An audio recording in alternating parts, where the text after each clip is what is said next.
Поздним вечером бизнесмен Эндрю Моррис вернулся в свой дом у залива Сиэтла, мечтая обнять 6-летнюю дочь Лили. Но, войдя в гостиную, застыл. Девочка стояла лицом к стене, босиком на холодном полу, а рядом безупречно красивая мачеха Клэр, наблюдавшая с равнодушием, будто перед ней не ребенок, а проступок, требующий исправления. В воздухе стояла напряженная тишина, прерываемая лишь тиканьем часов. Эндрю понял, что его дом скрывает не уют, а что-то мрачное. С того утра тишина стала зловещей. Слуги говорили шепотом, Клэ двигалась по дому как тень.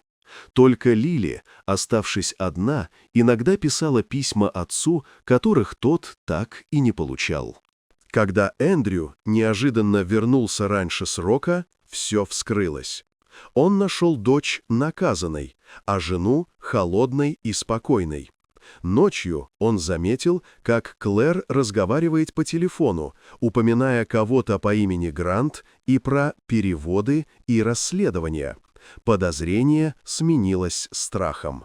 Наутро Эндрю нашел в ее кабинете черный блокнот с короткими записями. Встреча с Грантом, закрыть дело Марии, следить за ребенком.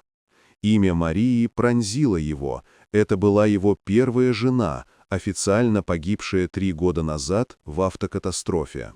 В тот же день служанка Мэри передала Эндрю пачку детских писем.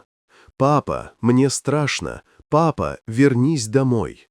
Слезы жгли глаза. Он понял, дальше молчать нельзя.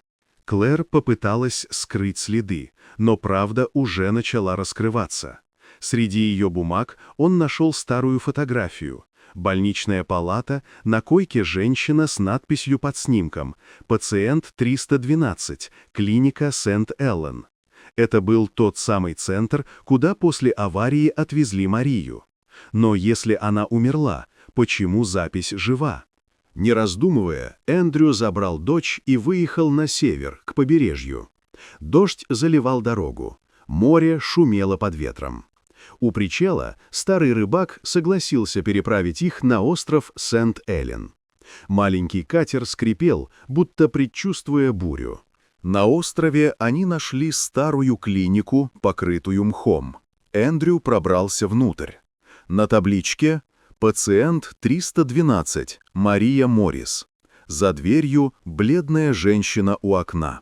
Когда она обернулась, он узнал ее сразу. Мария жива. Она ждала. Радость длилась недолго. Снаружи послышались шаги. Клэр стояла в проливном дожде с пистолетом в руках. Она дрожала и шептала: «Я не враг, Эндрю, я просто выполняла приказы. Они не должны были знать, что она жива».